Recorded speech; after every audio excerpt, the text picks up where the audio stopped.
Alright,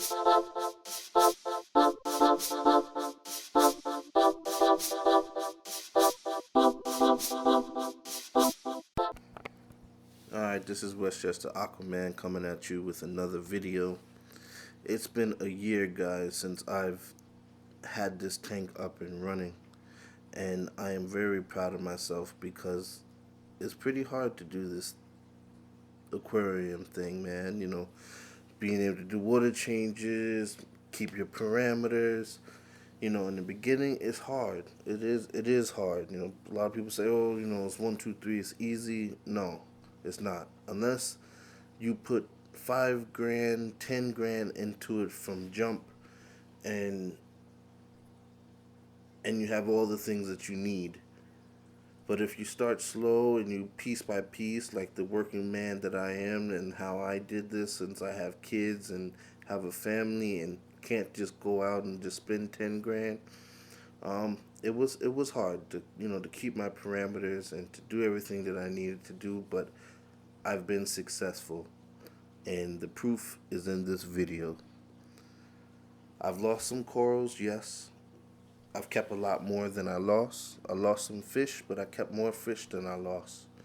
It comes with the trade. Yes, you're very sad because they become like family when they're living for however many years that you had them, or months for my instinct. But, you know, I've been proud to say that this tank has been up and running for a year. So let's dig in, guys. Let's talk about the fish, the corals, my hard times, my ups, my downs, um, all the products and stuff that I've used, and all the equipment that I have from start to finish. So this is one of my corals, my trumpet. Had it for a while. It's doing really well. Attached it to the rock, it did even better. My torch coral, attach that to the rock, and the polyp extension is phenomenal. Attach your corals to the rocks, guys. This is my hammer coral, guys. I almost lost it. Not keeping up with my parameters, but it's slowly starting to regenerate itself. My toadstool leather coral, doing well. Sometimes the polyps there are a little bit more extended, but this is one of my favorite pieces, guys. Clam, guys. This clam is beautiful. It's only about 2 inches.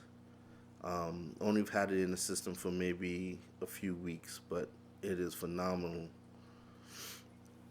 I decided to do a zoa garden and have this different type of zoas. I do not know the names, but the colors, it looked really nice, so I chose those.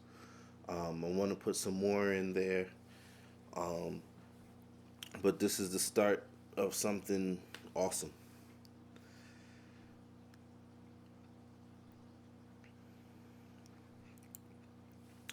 My frog spawn, um, had some up and downs with him, not really extending, but like I said, once you attach it to the rock and it feels comfortable, it does well. So I went and brought another hammer because my other one wasn't doing so well. This is my favorite piece, guys. My purple Acropora is my showpiece. It's beautiful polyp extension. There's another SPS core. I don't know the name, but it looked really cool when I was in the store, so I got it. My Duncan and my A-cans doing phenomenal. Polyp extension and the size of their polyps are great. My star polyps didn't take off so well in the beginning, but now they're doing great. I got some more SPS in the back.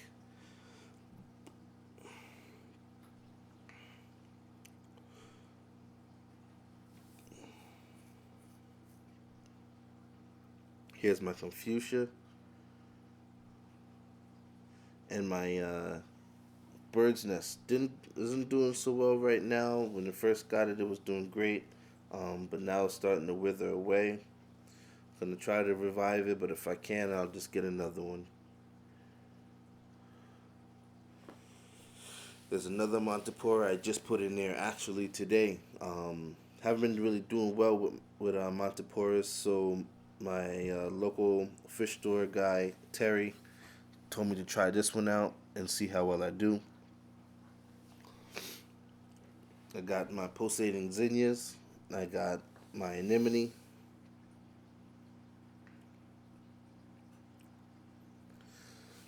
Yeah, there goes my yeah. So this is the SPS Montipora that I got from my local fish store. I haven't been really doing great with those, so my local fish store guy told me to try it out again. Gave me a small piece. Here's my anemone I've had for a while. There's my other Montipora that's slowly starting to come back around. It was the first one I brought. It died, as you can see, on the edges, but now slowly in the center is coming back. Here's another SPS that I have. If you look underneath here, one of my coolest inverts I have, my brittle star. That guy looks like an octopus, man. The way he grabs the fish and the shrimp, crazy. Um, Started a little garden, greens and reds. The pulsating zinnias, man. These things grow like weeds. Doing well. I put it on the rock, secluded from everywhere else, so that it could just populate this rock and doesn't go everywhere else. Um, Great flow in the tank because they're not pulsing. They pulse because of not having enough flow. There's my chalice. This, I believe, the Star Night chalice. It was a little bit smaller, and now it's growing bigger. Here's another SPS coral. I don't know the actual name of it, but looking online and seeing pictures, I found something that was similar, so I put it up top on the rock in front of the light, and it's been doing phenomenal. So my fox face and my purple tang,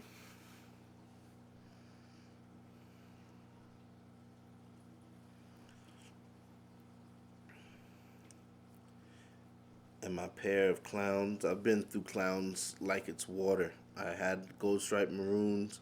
They caught Brooknella. I had my onyx clowns. They committed suicide. So I've been through them. The first fish that I put in the tank, my blue green chromis, and these guys are still running around great. Hey guys, I want to also dive into some of the equipment that I've used over the course of this year. Um, some stuff I started with just because I didn't have enough money to get the actual one I wanted. Um, some stuff that I didn't go with just because I found out that the cheaper version worked just as good. Um, but yeah, so I switched over to LEDs after a few months. Um, I had three T5s, two blues and one white.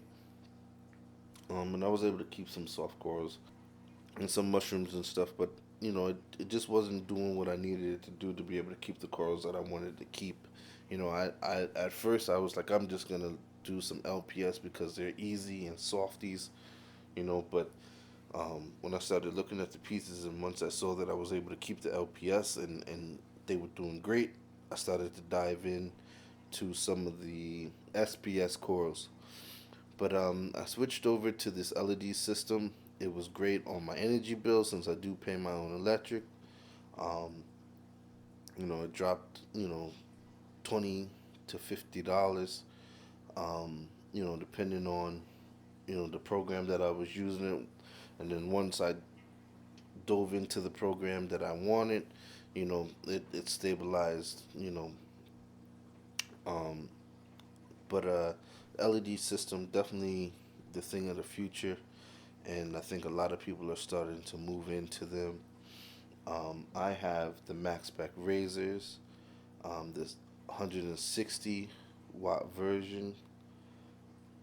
Um, I made my own program rather than using a factory program, just because the intensity of the factory program, because it hits 100%, was just too much. And I started to burn out corals. I also switched from, I originally had uh, the Maxi Jet 600s in the tank for my circulation, and it was doing okay. But I didn't think that I had enough flow, and I had two 600s, and I wanted to create that rigorous pattern of high current, low current, high current, low current, and like I said, I wanted to get into the SPS, and I knew I needed a lot more flow in the tank. So I went with these hydrocorellias. The first one I brought was the 800, 850, um, where you see here, and I also got the 1150, which is on this side of the tank. Um, and I have the controller form where one ramps up, the other one ramps down, um, so that I can create that alternate flow. And the corals don't get blasted just by one type of flow. Um, I also added the auto top off system, which was great. Once I was able to keep my salinity um, better, where it wasn't dropping, because I do work, some pretty long hours. I work for a school district doing TA, and in the afternoon I do part-time maintenance for the school. So I wouldn't be getting home until about 10 something, and then adding, all that top off water where I was just pouring it in. Just wasn't good. Like the corals couldn't get used to what salinity the tank would be. So I added the JBJ auto top off, and then I started putting my calc washer in there once I started to get more corals, and my alkalinity and my pH was dropping. So now that I have the calc washer and auto top off, my pH stays roughly around 8.27, 8.30. Um, and it stays around there, and the corals just look a hell of a lot better. My controller, if I didn't have this, then I wouldn't know what to do with myself. When the tank gets too hot, shutting off lights. Um, I have the float switches, so when the water goes down, it turns on my auto top off. It's just a lifesaver being able to see the temperatures when I'm cooking in the apartment. Um, it's definitely something that you should get if you have the money to get it. I did splurge on this. It took me a while to get my tank up and running. It took me a year before I even actually started the tank. And I brought piece by piece by piece of, just essential stuff to start the tank. Um, and this controller is one of the pieces that I brought from Bulk Reef Supply. A lot of the stuff I brought from Bulk Reef Supply. Also, if you guys are near me, I live in Westchester County, New York. Um, Jaws Aquarium, which is in Elmsford, New York. Definitely go check them out. The guy Terry and Mo brothers, who own that local fish store, they'll definitely take care of you. I've got a lot of stuff from them as well. My refugium, goodness gracious, man, just trying to hone in on this, and I've been through some Chato. I've been through a bunch of different things with this refugium, but they're able to get it up and running, and it's doing good now. Um, I still run my filter socks. I think that's great. I keep a schedule every week. I change them out. I have a media reactor on there. My protein skimmer is a Bubble Maze protein skimmer.